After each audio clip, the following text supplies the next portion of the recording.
qui êtes là, assis devant moi.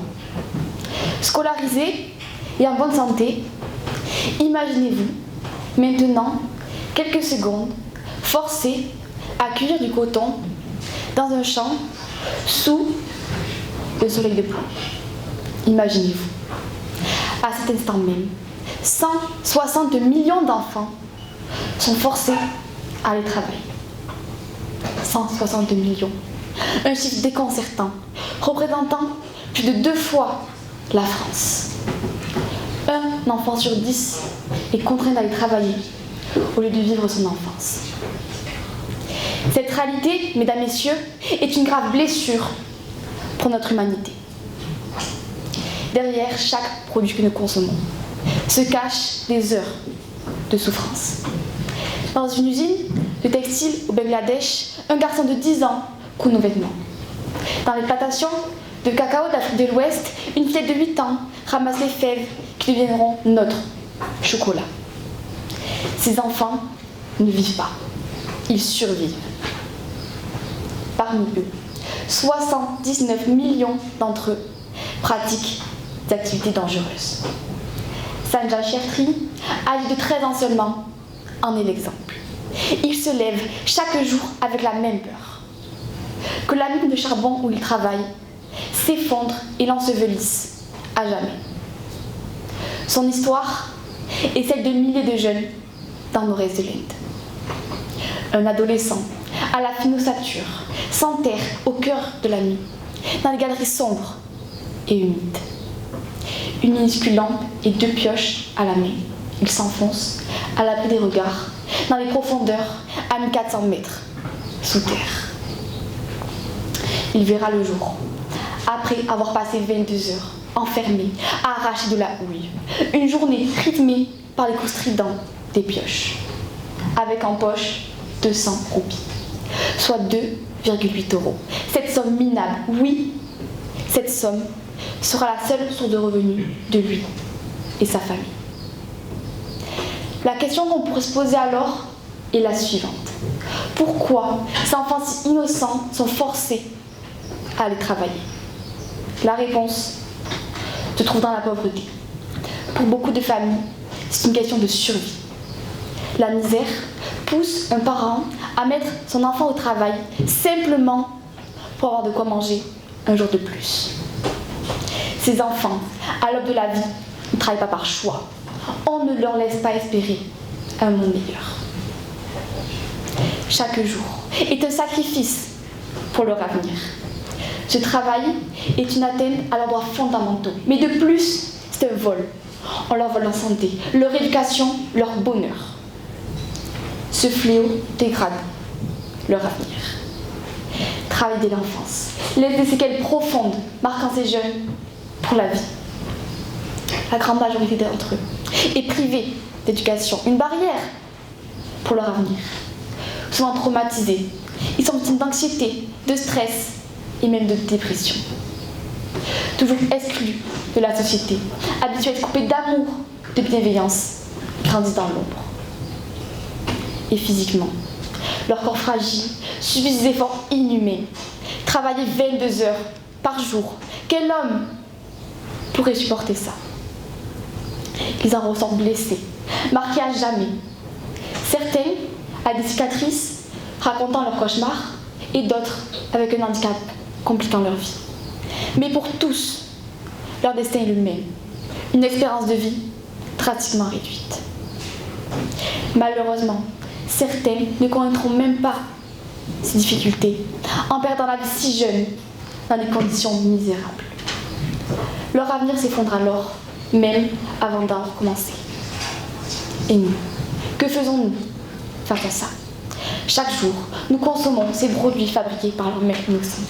Chaque jour, en les achetant, nous acceptons l'utilisation de ces âmes insouciantes. Chaque jour, nous encourageons encore plus cette exploitation. Derrière chaque t-shirt bon marché, chaque smartphone dernier cri, se cache la souffrance d'un enfant. Alors, quand vous achetez chez Nike, H&M, Zara, Shein ou même Apple, demandez-vous combien d'enfants ont souffert pour satisfaire vos caprices. Ouvrons les yeux, refusons de financer ces exploitations.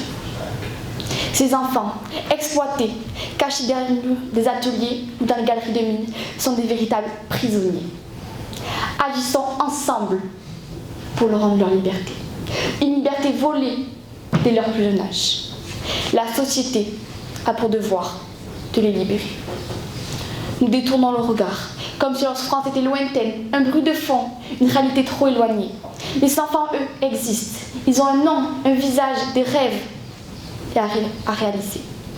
Alors, combien d'enfants faudra-t-il encore sacrifier avant que nous cessions de faire semblant de ne pas être concernés? Combien de destins allons-nous encore détruire? Ensemble, nous avons le pouvoir de changer les choses. L'ignorance nous rend complices. Il est temps d'agir.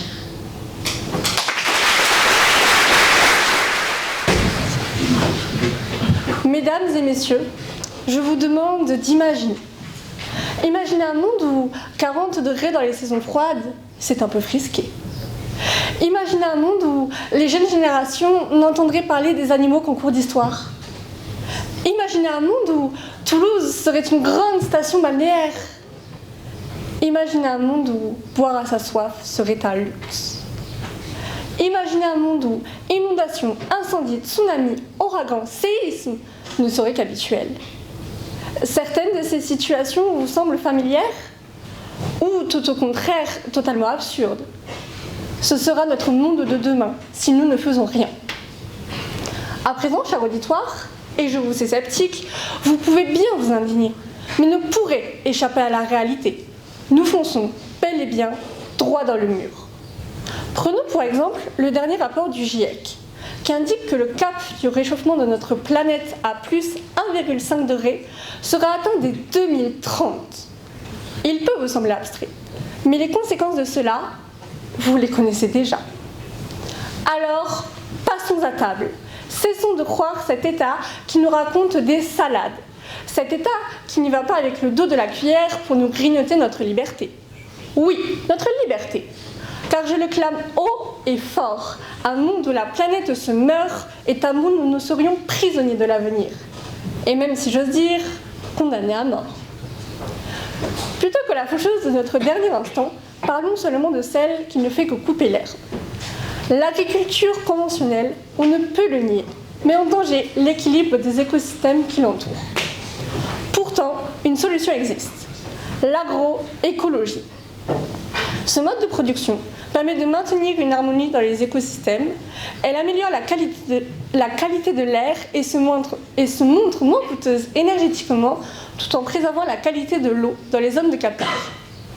Sans doute imparfaite, elle reste l'alternative la plus viable à sa cousine conventionnelle. À ce stade, une question me brûle les lèvres. Pourquoi la France cherche alors t-elle tant à abattre les agriculteurs passés au bio? Les chiffres parlent d'eux-mêmes. Notre pays leur accorde un tiers de subvention en moins par unité de travail agricole comparativement aux agriculteurs conventionnels. C'est une évidence. Notre gouvernement préfère une agriculture à bas coût à la survie de notre terre. Pour finir de vous convaincre, laissez-moi vous parler, cher public, des PFAS, aussi appelés polluants éternels. Ces éléments sont présents dans de nombreux produits courants de consommation, emballages alimentaires, textiles, cosmétiques et j'en passe. Pourtant, comme leur nom l'indique, ils sont extrêmement nocifs pour l'environnement, causant pour les êtres vivants exposés, sans exception pour l'être humain, des perturbations du système endocrinien, des problèmes de croissance et de reproduction et causent même des malformations congénitales. Tout cela n'est pas très amusant, n'est-ce pas? Alors, maintenant je vous affirme que l'État autorise un certain taux de ce poison dans l'eau que, non seulement nous buvons tous les jours, mais qui finit surtout dans les nappes phréatiques, au risque d'effets dévastateurs sur la biodiversité. Continuez-vous vraiment à croire que l'État prenne soin de notre santé et de celle de notre planète? Alors, plutôt que de continuer à défendre cette substance à travers des discours politiques fumeux, notre gouvernement devrait à la place financer des recherches pour une solution alternative viable qui ne présenterait de danger ni pour les hommes, ni pour n'importe quel autre être vivant. Oui, le gouvernement est un lâche qui préfère le profit à notre planète. Oui, certaines de ces erreurs sont déjà irréversibles. Et oui, nous filons à l'heure actuelle tout droit vers une fin tragique. Mais non, nous ne devons cesser de nous battre. Non, le gouvernement ne doit plus jouer l'aveugle. Et non, il n'est pas trop tard pour se tourner vers des énergies 100% renouvelables, pour reboiser nos sols ou pour restaurer les tourbières. Et si nous faisons tout cela, nous pourrions imaginer un monde où les manteaux resteraient à la mode, où nos petits-enfants pourraient admirer les écureuils, où Toulouse resterait loin de la mer et où tout le monde pourrait boire tout son saoul à l'abri des catastrophes. Merci de m'avoir écouté. 11 février 2005. Une loi permet l'accessibilité généralisée des enfants en situation de handicap dans des classes ordinaires. 11 février 2005. Avant cette date décisive, ces enfants ne bénéficiaient pas d'un accès à un cursus ordinaire. Ils étaient alors scolarisés dans des classes spécialisées. 11 février 2005. Cette date tardive ne vous choque-t-elle pas? L'intégration scolaire des enfants en situation de handicap dans le milieu ordinaire manque sévèrement de moyens humains et matériels.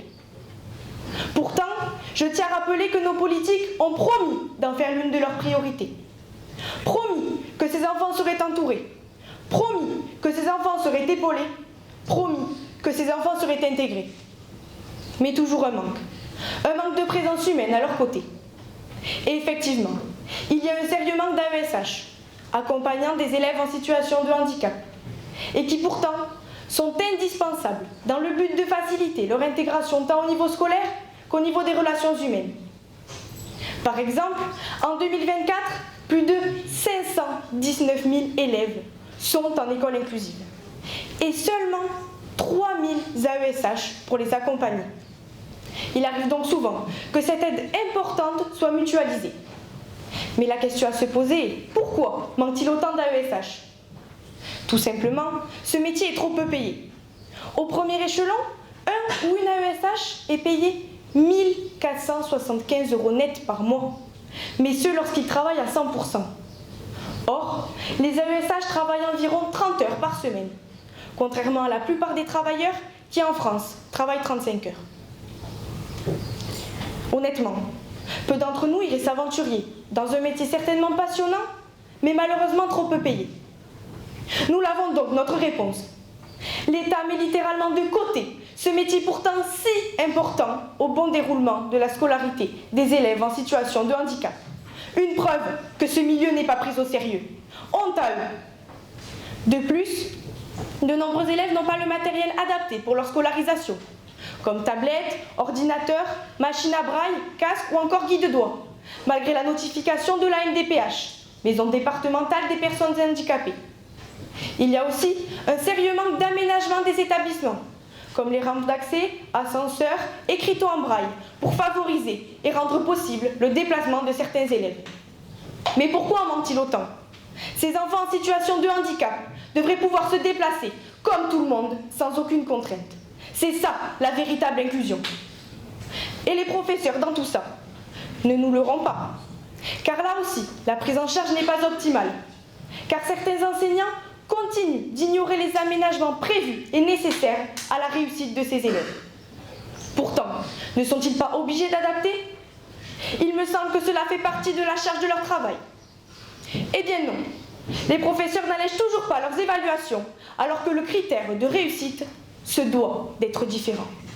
Qu'est-ce qui leur coûte de simplifier leur travail avec de simples adaptations? Je vais vous répondre. C'est du temps supplémentaire. Et pourtant, ce temps de préparation fait partie intégrante de leur travail. Je pense donc que des formations en lien avec les élèves en situation de handicap devraient être mises en place dans le cadre d'études des enseignants afin de les préparer au mieux aux différentes pédagogies. Et l'inclusion auprès des autres, qu'en est-il? Vous pensez encore qu'elle va de soi? Qu'elle est naturelle? Eh bien, j'ai le regret, une fois de plus encore, de vous décevoir. Car ces enfants sont jugés, moqués ou encore harcelés. Et oui, la différence fait peur. Nous ne sommes pas assez confrontés au handicap. Les relations sociales sont freinées car une distance s'installe, une pudeur entrave les liens. Ce comportement est-il normal? Bien sûr que non. Notre système sociétal cloisonne trop ces deux univers qui pourraient tellement fusionner. C'est pour cela qu'il est nécessaire de lever les barrières entre ces deux mondes. Il est urgent de nous ouvrir au handicap dès notre jeune âge. Malgré les carences de cette inclusion, qui sont indéniables, je suis totalement consciente des efforts qui ont été menés par la société pour une intégration améliorée, mais certainement pas réussie. L'inclusion scolaire est un levier fondamental afin de construire une société plus juste et plus inclusive, où chaque enfant, quel que soit son handicap, peut s'épanouir pleinement. Merci.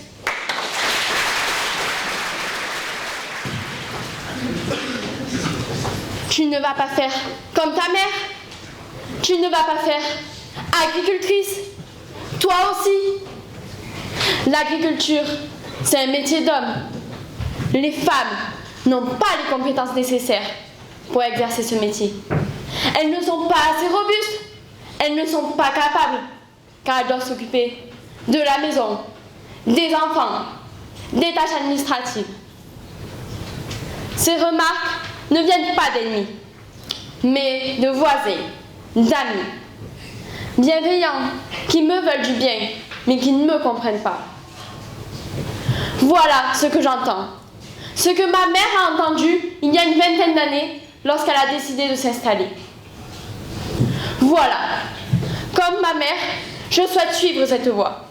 Je souhaite m'installer moi aussi sur l'exploitation agricole de mes parents. Mais les mentalités, ne faut-il pas qu'elles changent? Ces préjugés, ces clichés ne sont pas seulement injustes, ils sont destructeurs. Ils privent le secteur agricole d'un immense potentiel. Ils freinent le développement du monde rural. Ils brident nos campagnes. En ce moment même, placé devant vous, je me pose une question. Et vous? Vous posez-vous la même? Peut-être. Peut-être pas. Les femmes dans l'agriculture, quelle est vraiment leur place? En ont-elles une? Plusieurs? Aujourd'hui, il ne s'agit pas seulement de défendre une cause, mais de rétablir une vérité fondamentale. L'agriculture ne connaît pas de genre. Ce métier ne repose ni sur la force physique, ni sur une appartenance masculine ou féminine, mais sur des compétences, du savoir-faire, de la persévérance et avant tout, de la passion. Pendant trop longtemps, l'agriculture a été perçue comme un domaine réservé aux hommes. Pourtant, les femmes représentent 43% de la main-d'œuvre agricole dans le monde entier. Elles sont donc indispensables à la production alimentaire, à la préservation de la biodiversité et au développement rural. Il est primordial, capital, de donner aux femmes une place plus importante dans l'agriculture. Elles ont un savoir-faire unique. Les femmes ont autant de compétences que les hommes pour exercer ce métier d'agriculteur. Travailler en autonomie, compétences de gestion, mais elles ont surtout développé des connaissances spécifiques en matière de ressources naturelles, production de cultures régulières et soins aux animaux. Leurs pratiques agricoles sont souvent plus durables et respectueuses de l'environnement. Quant à l'égalité homme-femme en matière salariale, elle est loin d'être acquise. En effet, les agricultrices gagnent 29% de moins que les agriculteurs pour un travail équivalent. Quant à l'égalité homme-femme, au regard de la loi, elle a parcouru un long chemin. Pendant longtemps, les hommes avaient des droits dans ce métier que les femmes n'avaient pas, comme l'accès à la propriété foncière, la reconnaissance professionnelle, l'accès au financement, aux formations. Heureusement, aujourd'hui, cela commence à évoluer, mais le chemin est long. Il est primordial de garantir l'égalité des droits et des opportunités pour tous et toutes, y compris dans le domaine agricole. Les femmes ont le droit de travailler dans des conditions dignes et de bénéficier des mêmes avantages que les hommes. Intégrer pleinement les femmes dans l'agriculture n'est pas seulement une question d'égalité, c'est une urgence. Les femmes se sont battues pour un accès à la terre, au crédit, aux formations. Continuons ce combat. Donnons-leur les moyens de produire et de commercialiser leurs produits. Renforçons leur autonomie économique et leur participation à la vie communautaire. Luttons contre ces stéréotypes et ces discriminations. Car oui, aujourd'hui, les femmes luttent encore et beaucoup trop contre ces préjugés. Faisons évoluer les mentalités pour que les gens comprennent la capacité des femmes à exercer ce métier d'agricultrice. Des initiatives existent pour mettre en lumière le rôle des femmes dans l'agriculture, comme le documentaire Femmes de la Terre, qui retrace leur combat dans le monde agricole pour obtenir un statut, des droits, une reconnaissance.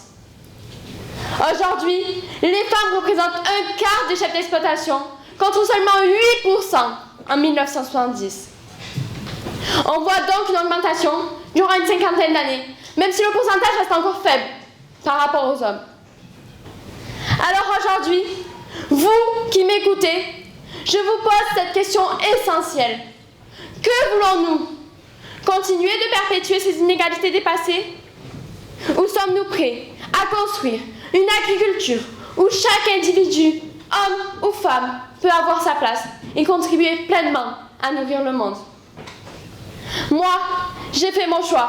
Je serai agricultrice, comme ma mère avant moi est fière de l'être. Parce que ma place, comme celle de toutes les femmes qui le souhaitent, est là, dans les champs, dans les fermes, à la tête des exploitations, au cœur du monde agricole. Il est temps que les mentalités évoluent, il est temps d'agir. Alors faisons-le ensemble. Merci. Mesdames, Messieurs, aujourd'hui, je me tiens devant vous pour défendre celles dont la voix était trop souvent réduite au silence.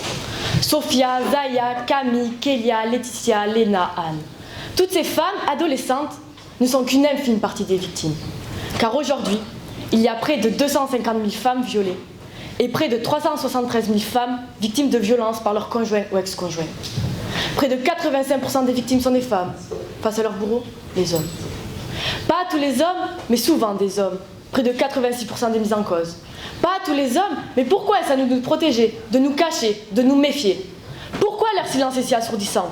Pourquoi personne n'en parle et pourquoi notre honte doit être si forte?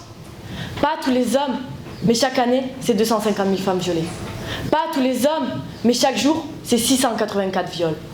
Pas tous les hommes, mais chaque heure, c'est 28 cris étouffés, 28 peurs. Et pendant que je vais vous parler aujourd'hui, une autre femme sera brisée. Parce qu'un viol, c'est toutes les 6 minutes. Même après de nombreuses années, beaucoup de victimes hésitent à en parler, à se confier ou encore à porter plainte. Mais pourquoi peinent-elles encore à briser le silence? Tout d'abord, la peur. Celle-ci est un obstacle majeur pour pouvoir en parler. La peur des représailles, la peur des menaces, la peur de se faire juger, la peur de la honte. Les victimes savent qu'elles peuvent perdre plus que leur dignité en parlant. Elles ont la peur de perdre leur foyer, leur enfant, leur ami et même parfois leur vie. Mais il y a aussi la peur de ne pas être cru. Oui, la peur que l'on ne les croit pas. Cette peur, mesdames, messieurs, est bien réelle. Comment réagirez-vous si un jour vous avez le courage de briser le silence et que l'on vous répond que vous exagérez, que vous l'avez bien cherché, ou encore que ce que vous racontez est totalement faux? Comment réagirez-vous si votre plainte se classe sans suite?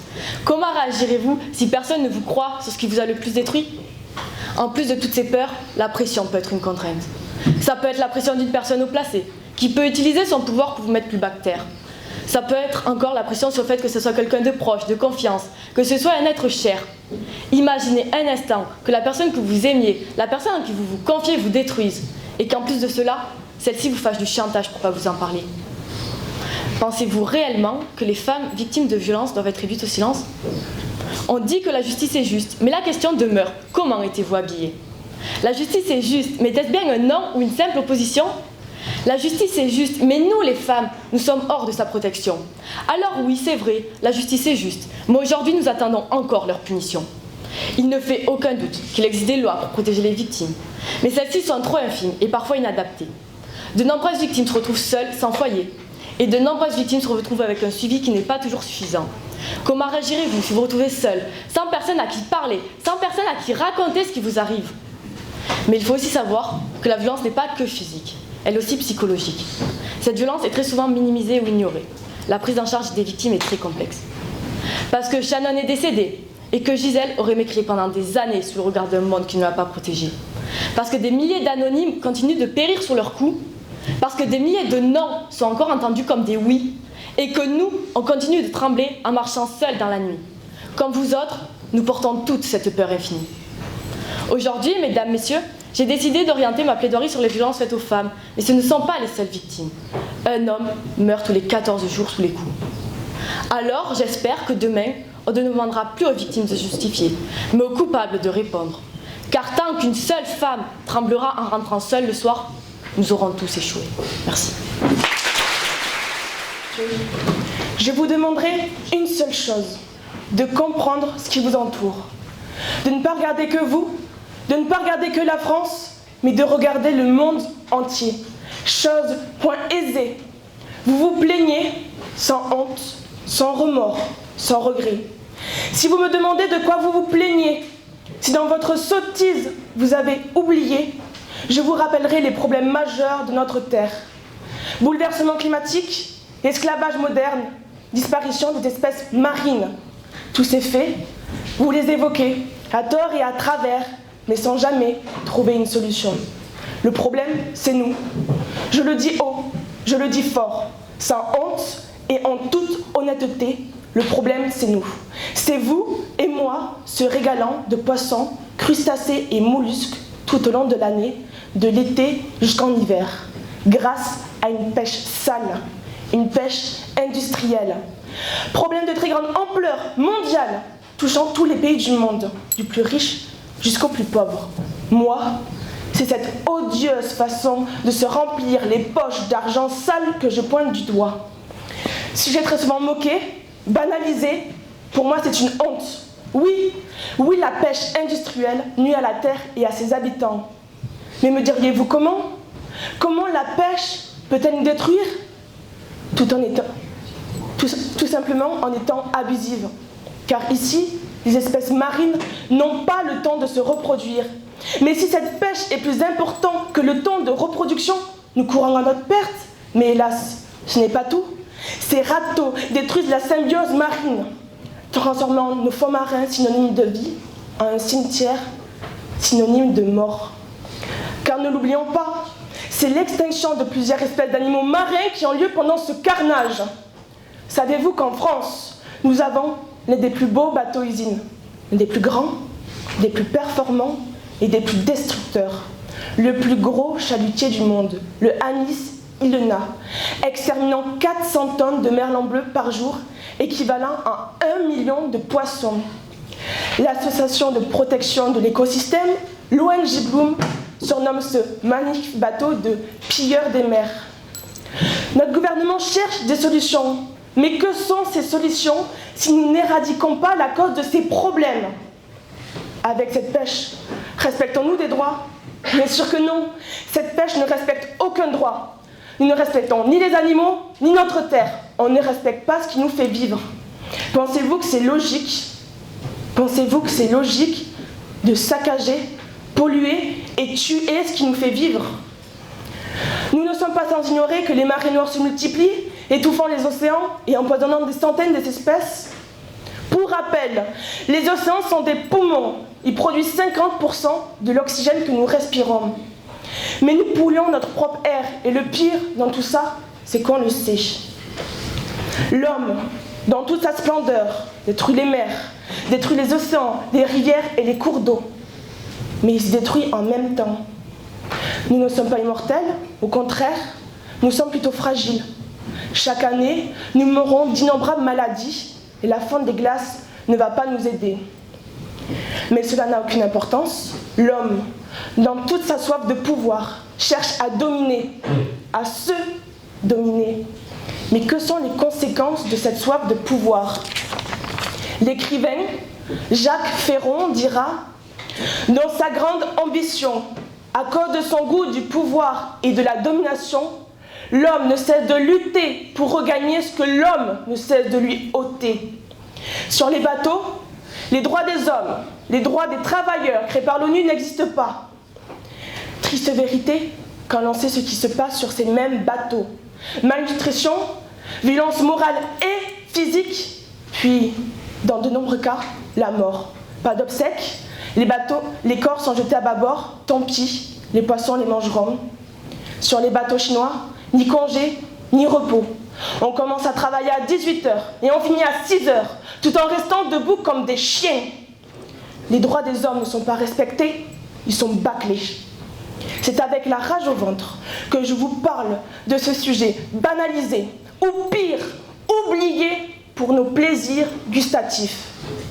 Cette pêche industrielle enrichit les plus riches et appauvrit les plus pauvres. Cette pêche industrielle ne va pas avec nos droits mis en place. Cette pêche industrielle nous tue.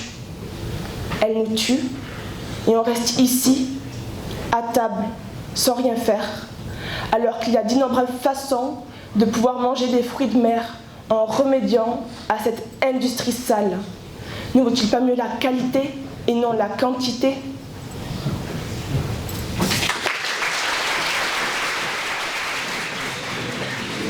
Mesdames, messieurs, chers législateurs, si je me tiens debout aujourd'hui devant vous, c'est pour vous avertir que la jeunesse est en train de fléchir. C'est pour vous révéler qu'elle est prisonnière de son anxiété. Stress, angoisse, dépression, les étudiants sont sous pression. Trouvez-vous cela normal ?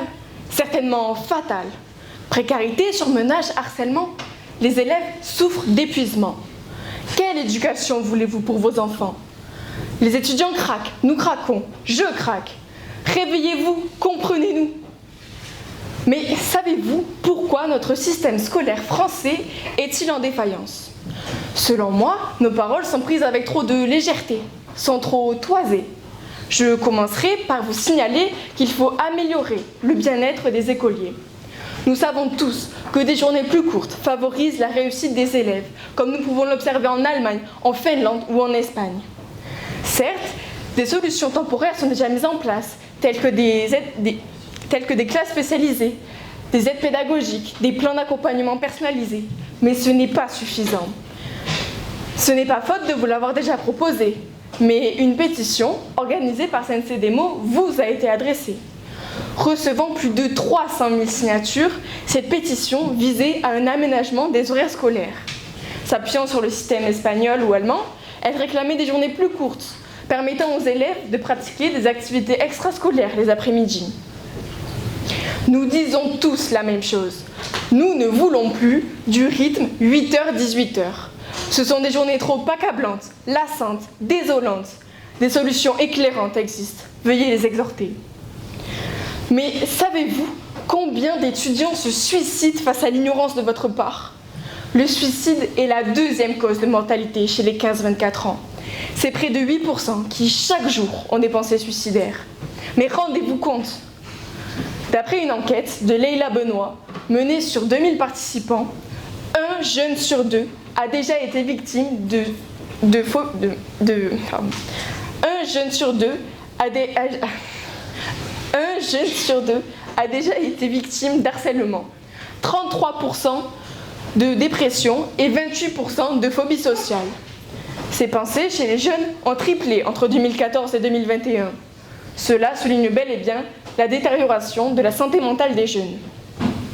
Est-il normal de devoir mettre en place des cellules psychologiques pour faire face à ce quotidien ? Des numéros d'écoute pour les jeunes en détresse sont mis en place. Heureusement qu'ils existent. Mais savez-vous combien d'étudiants souffrent de précarité en France ? 45% s'estiment en difficulté financièrement. 47% vivent avec moins de 400 € par mois dans un monde où l'inflation domine. Vivez-vous dans une telle précarité ? Plus de 1,5 million d'étudiants étaient mal logés en 2023. Est-il normal de laisser vos enfants dans cet état défavorisé ? Il va de soi que vous devez de leur trouver des solutions. Aidez-les à subvenir à leurs besoins, à leurs demandes. Certes, des subventions sont versées aux foyers pour les soulager financièrement, comme le Crous, l'aide alimentaire, les bourses au mérite versées aux foyers. Mais ce n'est pas suffisant. Davantage d'indemnités doivent être sommées, dès aujourd'hui. Indignez-vous, réagissez. Une chose est sûre, nous avons besoin de moyens humains, d'aide concrète, d'attention.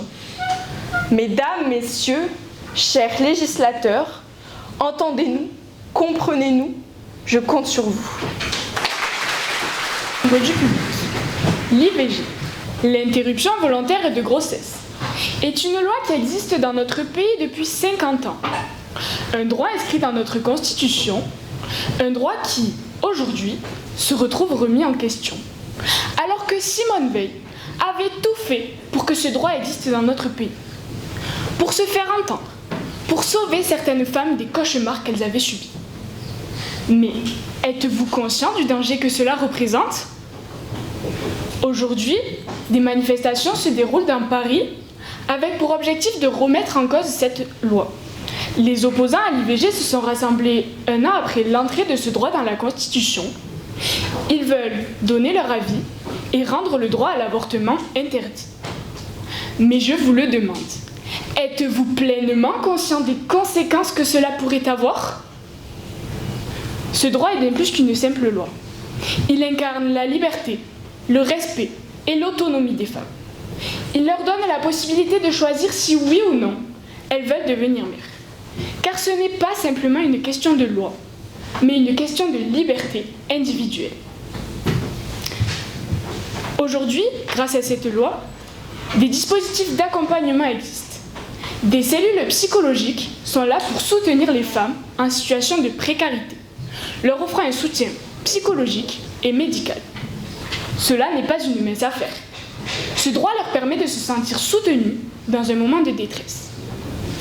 Mais soyons clairs, ce droit n'est pas seulement une question de choix, il est également une question de sécurité.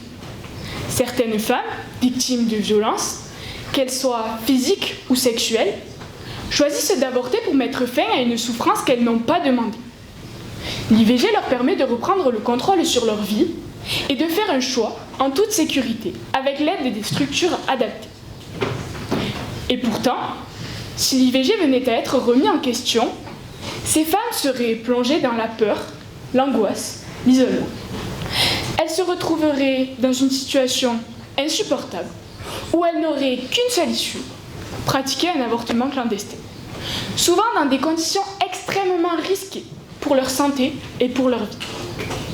Certaines vont jusqu'à recourir à des méthodes extrêmement dangereuses, comme boire du vinaigre en grande quantité pour provoquer l'avortement, ou bien se faire avorter avec un cintre ou des aiguilles à tricoter.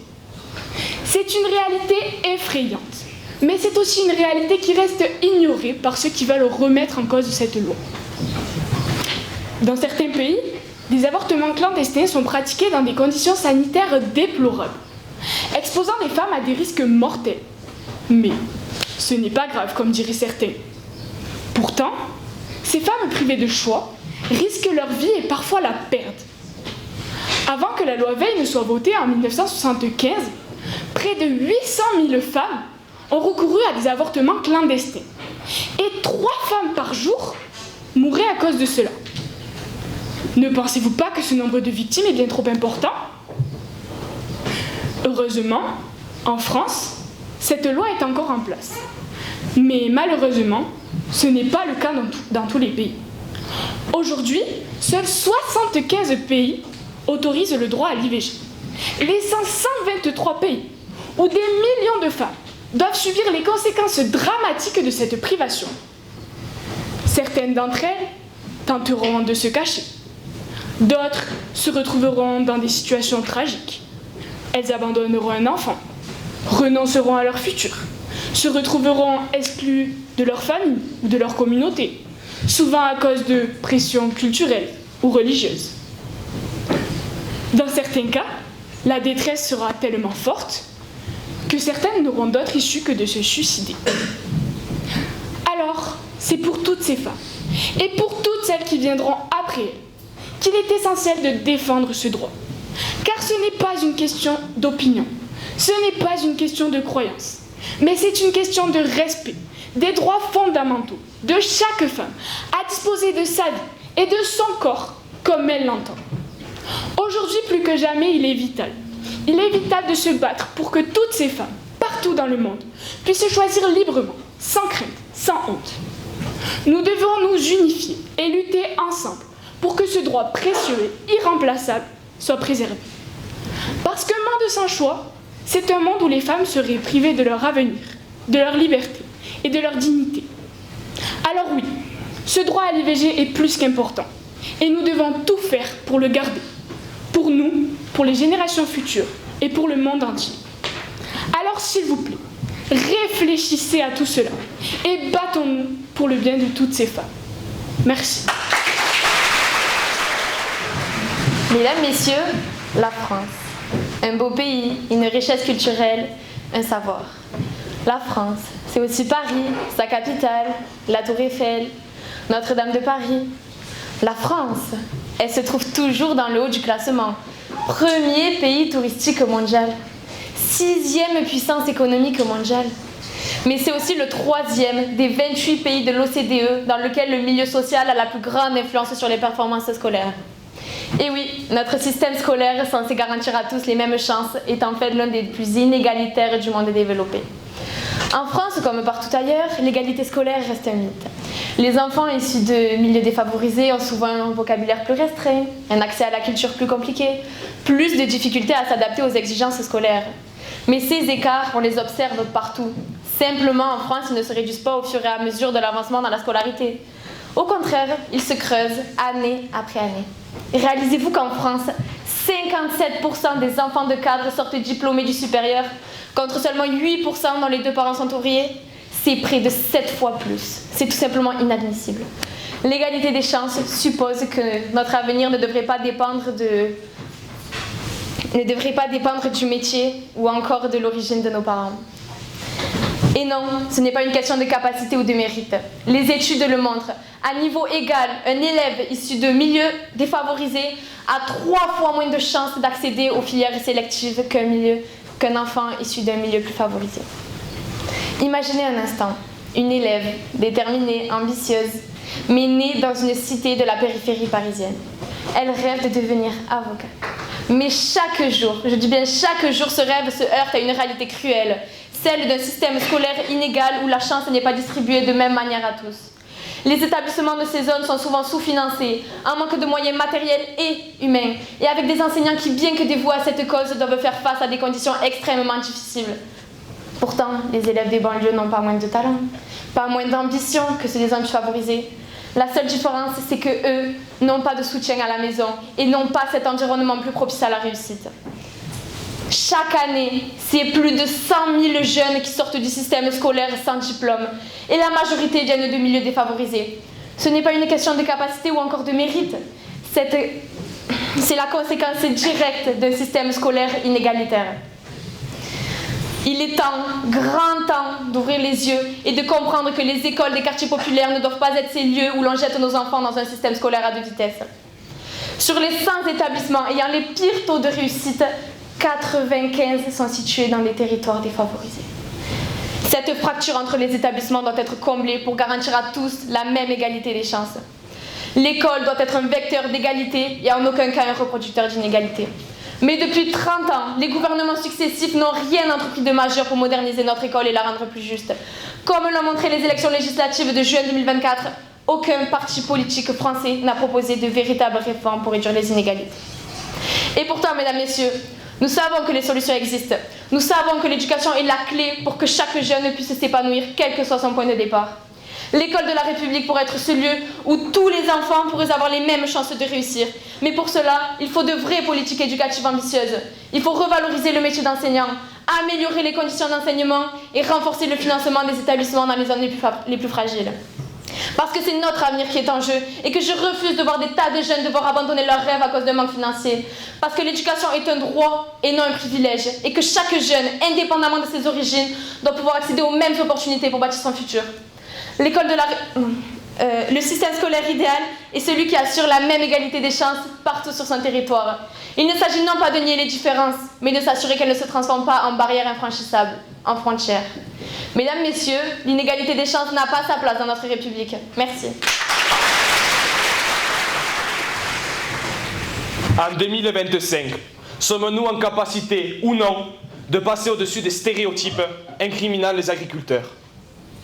La célèbre réplique « Agriculteur, pollueur » va-t-elle rester pendant longtemps dans la tête des citoyens? Pour cela, il faut connaître ce qu'ils vivent, ce qu'ils endurent, ce qu'ils subissent. Car si on les connaissait vraiment, on s'apercevrait que ce sont des personnes qui travaillent sans compter leurs heures et qui essayent malgré tout de garder leur exploitation hors de l'eau. L'agriculture, c'est une passion qui se transmet de génération en génération depuis la nuit des temps et qui consiste à faire vivre le paysage de nos campagnes et notre patrimoine culturel. Mais ce beau métier est aujourd'hui en danger à cause en outre d'une augmentation des normes et des charges. Ce beau métier est peut-être voué à disparaître alors qu'il n'a jamais été plus au centre des préoccupations actuelles. Nourrir le monde, préserver l'environnement. C'est là que l'écologie s'impose en tant que science consistant à protéger les espèces végétales et animales. Mais telle qu'elle est imposée aujourd'hui, vient-elle aider, contrôler ou enfoncer les exploitants agricoles? Mais alors que l'écologie et l'agriculture vont de pair depuis toujours, pourront-elles aller de l'avant malgré le poids des contraintes imposées par nos dirigeants? C'est avec le cœur lourd que ce mardi 3 juin, je suis contraint de vous répondre que non. Car l'écologie, voulant trop perturber les techniques et connaissances ancestrales de nos exploitants, se met une forte part de la population rurale ou non à dos. Par manque d'accompagnement et surplus de répression. Tout de même, il serait inconscient de dire que nous pouvons vivre sans l'écologie.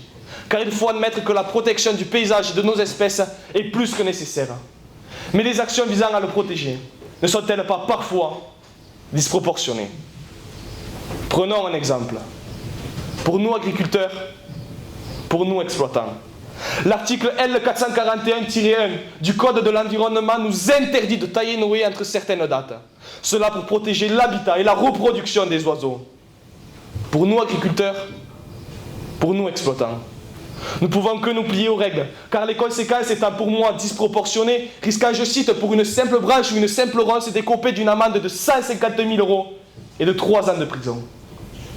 150 000 €. 3 ans de prison ferme. Pensez-vous que d'aussi lourdes peines pour un si petit acte sont-elles nécessaires? Cette interdiction ne vous paraît peut-être pas des plus pénibles, peut-être pas des plus encombrantes, peut-être pas des plus gravissimes. Mais essayez juste de vous mettre dans la peau d'un agriculteur et vous verrez. Vous verrez que l'accumulation de toutes ces lois et interdictions vous empêche de vous sentir pleinement libre. Comme deuxième et dernier exemple, je suis dans l'obligation de vous parler de la protection animale, et surtout du Cagrimal, accusé en juin 2020 de maltraitance animale par l'association L214.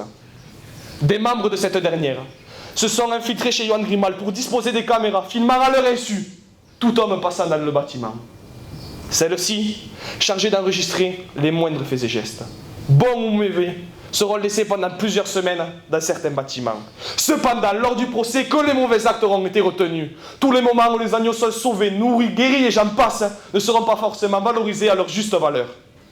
Mais en contrepartie, les agneaux qui sont malades ou malheureusement handicapés seront montrés et les faits seront amplifiés. Ne pensez-vous donc pas qu'avant de venir montrer à des éleveurs nés dans le métier comment engraisser des agneaux, il ne serait pas plus que nécessaire d'aller dans les hôpitaux ou EHPAD pour pouvoir constater comment les nôtres sont traités? Les deux exemples que je viens de citer ne sont rien qu'une toute petite partie des multitudes de contraintes imposées pour nous agriculteurs, pour nous exploitants. Pour conclure cet échange à sens unique, je voudrais simplement dire que je respecte les deux parties évoquées. Il faut admettre que l'écologie est indispensable pour notre survie, ainsi que pour la longévité de notre planète, de notre métier. Mais face à ces enjeux toujours plus grands, toujours plus lourds, les agriculteurs se sentent bien seuls, livrés à eux-mêmes et aux injonctions nombreuses. Ainsi, de plus en plus d'agriculteurs arrêtent et changent de profession. D'autres se suicident. Mais leur laisse-t-on la moindre chance? Car même si le prix de nos produits a tendance à légèrement augmenter, ce qui nous donne quelque espoir, un vide commence à se faire ressentir. Et malgré une hausse de la technologie, la main-d'œuvre se fait rare. Alors ensemble, faisons le nécessaire pour qu'une entente soit possible et trouver le juste milieu entre production et protection. Ouais.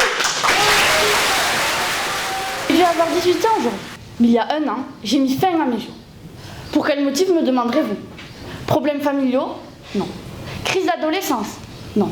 Harcèlement? Non plus. Je souffrais d'un mal nouveau, qui gagne de plus en plus de jeunes aujourd'hui. Le stress lié aux résultats et à l'orientation scolaire. Des Hugo, en France, il y en a. Et beaucoup trop à mon goût. En 2024, ils étaient 15% à avoir mis fin à leur jour. Aujourd'hui, je me tiens devant vous pour plaider une cause qui touche de près ou de loin tous les élèves. La pression scolaire, un mal qui range l'estime de soi, étouffe l'épanouissement personnel et brise la santé mentale des enfants et des adolescents. Tout a commencé avec l'idée, parfois bien intentionnée, que la réussite académique était la clé du succès, que sans diplôme, notre avenir n'était pas assuré. Nous sommes entrés dans une ère où les résultats sont devenus les seules références. Que dire des concours, des évaluations constantes et des examens de plus en plus exigeants?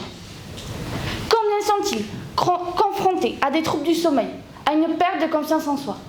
Combien sont-ils, en réalité, à abandonner leurs études en raison de cette pression trop lourde à porter? Au-delà de la souffrance individuelle, cette pression amplifie la concurrence. La compétition nous pousse constamment à nous comparer, avec une pression de plus en plus forte imposée par Parcoursup. Progrès pour certains, défaillance pour d'autres. Il a surtout été une source de stress, impossible à gérer à 18 ans. Il est des systèmes qui, sous couvert d'équité, organisent l'injustice. Des plateformes dites neutres, mais qui classent, trient et éliminent. Plus que jamais, l'orientation post-bac est une source d'anxiété pour les lycéens et leurs familles. Même les professeurs ont constaté depuis 7 ans la dégradation de l'état des élèves de terminale. Comme en témoigne une enseignante de lycée. Chaque notation devient un enjeu majeur, jusqu'à parfois les rendre agressifs. Je n'avais jamais vu ça en 30 ans. Panique sup, Parcoursup. Chaque année, des dizaines de milliers de jeunes sont laissés sur le carreau, recalés, sans réponse, sans solution. Et pendant ce temps-là, l'État nous parle de méritocratie, d'égalité des chances, de motivation, de choix éclairés. Mais quel choix, quand les universités sont pleines, quand tes chances varient selon ton quartier ou ton lycée? La réponse n'est pas d'abolir les exigences scolaires, bien évidemment que non, mais d'en réformer l'approche. L'école doit être un lieu où nous, les jeunes, pouvons nous tromper, où nous, les jeunes, pouvons apprendre et grandir, où nous, les jeunes, pouvons nous reconstruire. Mais au-delà de l'école, que se passe-t-il dans les foyers? Les parents, dans un élan d'amour et de bienveillance, sont parfois les premiers à imposer une pression énorme à leurs enfants sans même s'en rendre compte. Ils poussent leurs enfants à se conformer à des standards de perfection qui ne sont pas seulement irréalistes, mais aussi toxiques. Ils veulent voir leurs enfants réussir, s'épanouir et trouver leur place dans le monde. L'enfant, souvent pris entre l'amour de ses parents et ses propres aspirations, finit par se sentir pris au piège. Il n'ose pas échouer par peur de décevoir. Il n'ose pas échouer par peur de perdre l'amour ou la reconnaissance qu'il attend de ses proches. Mais il n'ose pas échouer, croyant que sa valeur dépend uniquement de ses résultats. Alors, que faire? Il est impératif que les parents prennent conscience de l'impact qu'ils ont sur le bien-être de leurs enfants. Les soutenir, c'est les encourager à persévérer, mais aussi leur permettre de commettre des erreurs sans crainte d'être jugés. La recherche de l'excellence n'est pas un mal en soi, mais elle ne doit pas être synonyme d'inanxiété ni d'épuisement. La pression scolaire est une vraie menace pour notre avenir et nous devons la mettre en lumière, étendre les points d'écoute, augmenter le soutien psychologique. Sinon, l'histoire d'Hugo se répétera sans cesse. 28 juin 2019. 28 juin 2019, un accord signé. Un accord qui depuis se paie en hectares de forêt brûlées, en plusieurs dizaines de producteurs français ruinés, en milliers de produits de mauvaise qualité qui passent la frontière et finissent dans nos assiettes. Et enfin, un principe piétiné. Cet accord, c'est bien évidemment celui avec le Mercosur. Un accord qui laisse des milliers de produits étrangers arriver sur le territoire français à des prix cassés et 0 frais de douane.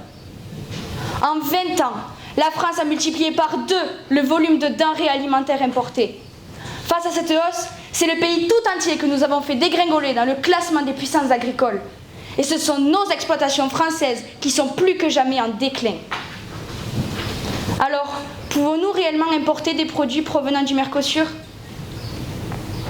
Nous consommons des produits importés, mais savons-nous réellement ce qu'ils contiennent? Quand nous faisons nos courses, nous regardons plus que tout les prix. Mais nous oublions un détail, un léger détail, la valeur et la qualité du produit. D'après le site Reporter, la viande bovine provenant du Mercosur nous est décrite comme une viande aux hormones et aux antibiotiques, traitée avec une hormone de croissance interdite en France, cancérigène, l'estradiol 17.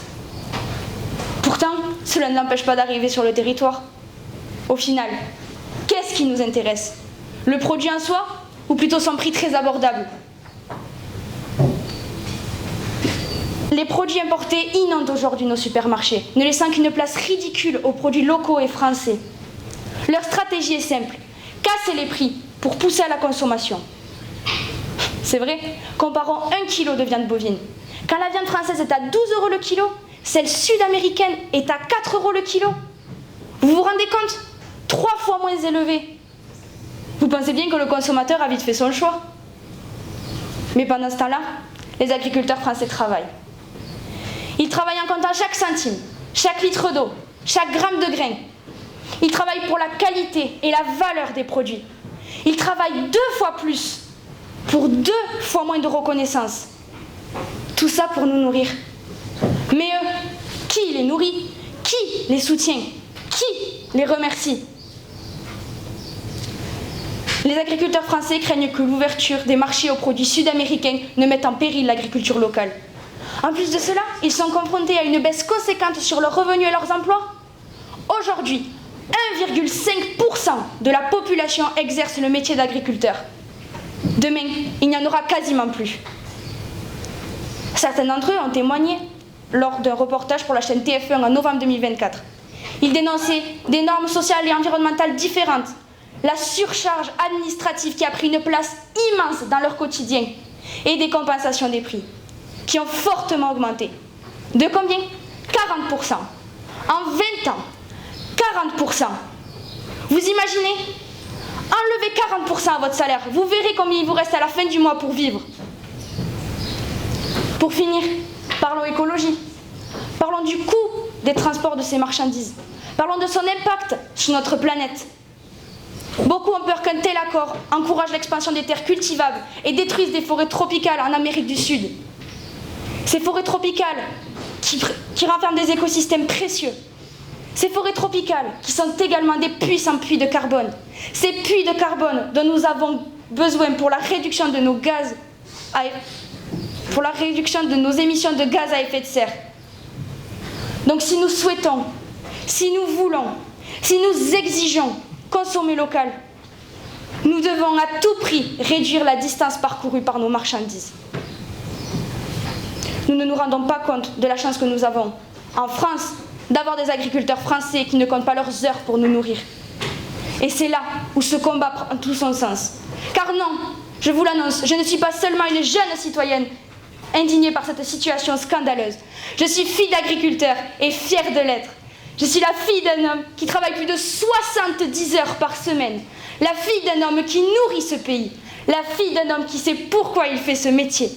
Car oui, être agriculteur n'est pas seulement un métier. C'est avant tout une passion et des valeurs. Mais pour combien de temps encore? Combien de temps nous reste-t-il? Qu'attendons-nous pour agir? Je refuse de voir nos exploitations familiales mettre la clé sous la porte. Alors nous sommes tous concernés. Que nous soyons éleveurs ou consommateurs, c'est à nous de prendre les bonnes décisions pour demain. Et pour demain, un monde meilleur. Je dis oui à l'agriculture française, oui à la consommation de produits locaux français, et oui à une alimentation saine. Merci. Léane, Magali, Thérèse ou encore Inès. 136. 136. C'est le nombre de femmes mortes en 2024 en France. Un accident de la route? Une maladie? Un suicide? Non. Elles ont péri de la maladie de certains hommes, sous les coups de leurs conjoints ou ex-conjoints. Rendez-vous compte, une femme tous les 3 jours. Ce crime porte un nom, féminicide. Ces meurtres les privent de leur droit le plus fondamental, vivre. Une vie volée, un cœur arraché, une famille brisée. Fuir? Pas si simple. Lorsqu'on vit dans la peur, isolé, sous emprise psychologique et sans aucun refuge. Partir devient une décision terrifiante. Mais quelle a été leur faute? Elles ont parfois protesté, se sont opposées, mais ont simplement fait les frais d'un compagnon trop violent. Ces filles, ces sœurs, ces mères, arrachées à la vie pour une seule raison, leur genre. Au lieu de l'amour, du respect, de l'égalité, elles ont trouvé la mort. Tuées à coups de couteau, mortes étranglées, abattues au fusil, asphyxiées. Derrière chacune de ces femmes réduites au silence, une histoire qui aurait dû être évitée. Alors vous allez me dire, c'est tragique, mais on ne pouvait pas le prévoir. Vraiment? Les coups, les insultes, les humiliations, les viols, autant d'alertes bien avant le meurtre, autant de signaux négligés ou banalisés. Savez-vous qu'environ 60% des victimes avaient déjà alerté les forces de l'ordre? Alors dites-moi, est-ce normal qu'une femme dans le besoin ne soit pas protégée? Pourquoi tant de plaintes classées sans suite? Pourquoi tant de femmes renvoyées chez elles avec un simple patienté? Combien de féminicides auraient pu être évités? Chaque féminicide est une tragédie personnelle, mais également un échec collectif. Un échec de la justice qui ne coûte pas assez les victimes. Un échec des forces de l'ordre qui ne sont pas assez formées. Mais au-delà des institutions, c'est le résultat de notre société patriarcale, où l'homme a toujours voulu dominer la femme. Elles sont souvent vues comme des possessions, des objets à contrôler. Et si elles osent demander leur liberté, si elles osent dire non, la violence devient la réponse. De nos jours, notre société trouve encore des excuses aux agresseurs, des circonstances atténuantes. Certains parlent même de meurtre passionnel. Doit-on tuer par amour? C'est parce qu'il était jaloux, c'est parce qu'elle l'avait provoqué. Comment oser justifier l'injustifiable? Partager ses opinions, c'est être complice. Tant que notre société continuera de banaliser ces violences, elles perdureront. Il faut changer les mentalités. Alors, devons-nous accepter cette réalité? Non. Des solutions existent et elles fonctionnent. Augmentons le nombre de refuges disponibles. Ne laissons jamais une femme seule en danger. Certaines femmes courageuses osent dénoncer, mais elles se retrouvent seules face à une montagne administrative. Certains pays ont fait évoluer leur système judiciaire. C'est le cas de l'Espagne. L'Espagne a instauré des tribunaux spécialisés et des mesures de protection renforcées. Résultat, une baisse des féminicides de 25% en 10 ans. Pourquoi ne pas s'en inspirer? Mais au-delà des lois, c'est à l'enfance que tout commence. Enseignons respect, égalité et non-violence. Encore une fois, d'autres pays comme la Suède ou le Danemark ont instauré des cours d'empathie obligatoires dans les écoles. Parce que le sexisme commence dès la maternelle. Garçons au centre, filles mises de côté. Changer cela, ce serait empêcher que la domination ne s'installe dès l'enfance. Alors maintenant, je vous pose une question.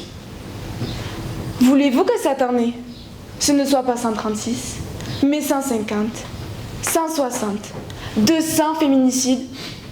Allons-nous continuer à compter les mortes sans agir? Allons-nous rester spectateurs de ce drame? Non, nous avons le pouvoir d'agir, nous avons le devoir d'agir. Faisons-le pour Léane, pour Magali, pour Thérèse, pour Inès, pour toutes celles qui n'auraient jamais dû figurer sur une liste des victimes. La honte doit changer de camp, brisant le silence. Plus aucune femme ne doit mourir, simplement parce qu'elle est femme. Chères citoyennes, chers citoyens, notre démocratie. Ce mot résonne comme une promesse. Un gouvernement du peuple, élu par le peuple et pour le peuple. C'est ainsi qu'Abraham Lincoln la définissait. Mais ouvrons les yeux. Qui façonne nos lois? Qui contrôle l'économie et les médias? Peut-on encore parler de démocratie lorsque quelques hommes d'affaires pèsent plus lourd que des millions de votants? Regardons la réalité en face. Nous ne sommes pas gouvernés par ceux que nous élisons, mais par ceux qui possèdent l'argent et l'influence. C'est ça, une plutocratie, un système où le pouvoir appartient aux plus riches. Officiellement, nous avons des représentants. Mais dans les coulisses, ce sont d'autres mains qui tiennent les rênes, d'autres voix qui dictent les scènes. Prenons un exemple. Elon Musk, officiellement entrepreneur, innovateur et visionnaire, mais derrière cette image se cache un acteur politique. En 2024, il a investi plus de 290 millions de dollars dans la campagne électorale américaine, lui donnant ainsi un accès direct aux coulisses de la nation, un passe-droit pour chaque négociation. Et comme par hasard, son entreprise SpaceX décroche des contrats juteux avec le gouvernement. Coïncidence ? Bien sûr que non. L'argent ouvre toutes les portes, même celles de la Maison-Blanche. Et que dire de la France ? Bernard Arnault, officiellement première fortune du pays, il entretient des relations étroites avec Emmanuel Macron. Il ne se contente pas d'être un soutien, il murmure aux oreilles du pouvoir, influence les décisions dans l'ombre du couloir. Proposer aux ministres, s'opposer aux taxes, défendre ses intérêts. Peut-on encore parler de démocratie lorsqu'un homme d'affaires influence l'État plus que des millions de citoyens ? Le pouvoir ne s'exerce pas seulement dans les bureaux du gouvernement, mais aussi dans les médias. Qui contrôle l'information, détient l'opinion, qui façonne les esprits, oriente la nation. Vincent Bolloré, en rachetant Canal+, ou bien Hachette, une maison d'édition, il ne s'est pas contenté d'investir. Il a pris le droit de choisir. Il réduit au silence ce qui le dérange et amplifie ce qui l'arrange. Une information contrôlée, c'est une opinion publique manipulée. Même sur les réseaux sociaux, censés être des espaces d'expression libre, les plus riches dictent le ton, modèlent la discussion. Le rachat de Twitter par Elon Musk en est la preuve. Il transforme la plateforme à son avantage, en bannissant certains comptes et en mettant d'autres en avant. Il oriente les débats. Mais ce n'est pas le seul. Mark Zuckerberg, avec Facebook, et bien d'autres milliardaires, influencent ce que nous votons, manipulent ce que nous pensons. Face à tout cela, ne restons pas que spectateurs et opposons nos voix, nos actes, nos choix. Ne laissons plus ces hommes qui se croient au-dessus des lois les dicter. Nous sommes témoins d'une société où l'argent dicte les règles, où ceux qui possèdent les ressources façonnent notre avenir. Ce n'est plus le peuple qui gouverne, mais ceux qui savent que l'argent peut influencer les décisions. Il est grand temps de reprendre le devant de la scène et de faire entendre nos voix avant qu'elles ne disparaissent. Pour cela, ne regardons plus ces chaînes rachetées par ces hommes d'affaires. Ne laissons plus des hommes d'affaires comme Bernard Arnault ou Vincent Bolloré investir des hommes colossales dans des campagnes électorales pour orienter les décisions. Merci de m'avoir écouté. Aujourd'hui, j'aimerais vous parler d'une femme. Certains d'entre vous la connaissent peut-être. Elle s'appelle Laurence Delabre. Née en 1963, elle a 62 ans cette année. Je pourrais vous parler d'elle pendant des heures, et ce serait très productif. Mais vous ressortiriez de cette salle avec l'impression que le véritable sujet n'a pas été abordé. Et vous auriez raison, car en réalité, ce n'est pas vraiment de Laurence dont je voudrais vous parler, mais de sa mère, et de tant d'autres femmes comme elle dans le monde. Nathalie Delabre a 17 ans lorsqu'elle tombe enceinte. Ses parents n'ont pas très bien réagi. Ils lui ont dit qu'ils avaient honte d'elle, qu'ils ne la voyaient même plus comme leur fille. Alors elle s'est enfuie, sous les cris et les insultes de ceux qu'elle ne considérera plus jamais comme sa famille. Une petite vingtaine de semaines plus tard, le bébé commence à bouger. C'en est trop. Épuisée et désespérée, Nathalie saute d'un pont. Elle se réveille à l'hôpital où on lui apprend la merveilleuse nouvelle: son bébé a survécu. 6 mois plus tard, une autre surprise vient toquer à sa porte. Elle perd les os et elle n'est qu'à 7 mois de grossesse. Nathalie endure alors 3 jours de souffrances terribles. Une césarienne en urgence, une anesthésie ratée. Imaginez-vous la douleur que Nathalie a dû endurer. Toutes ces souffrances, car en 1963, les femmes n'avaient pas le choix. Le bébé a été réanimé et transféré. Il est resté entre la vie et la mort pendant 1 semaine, puis hospitalisé pendant 2 mois. Durant tout ce temps, Nathalie n'est jamais venue voir sa fille.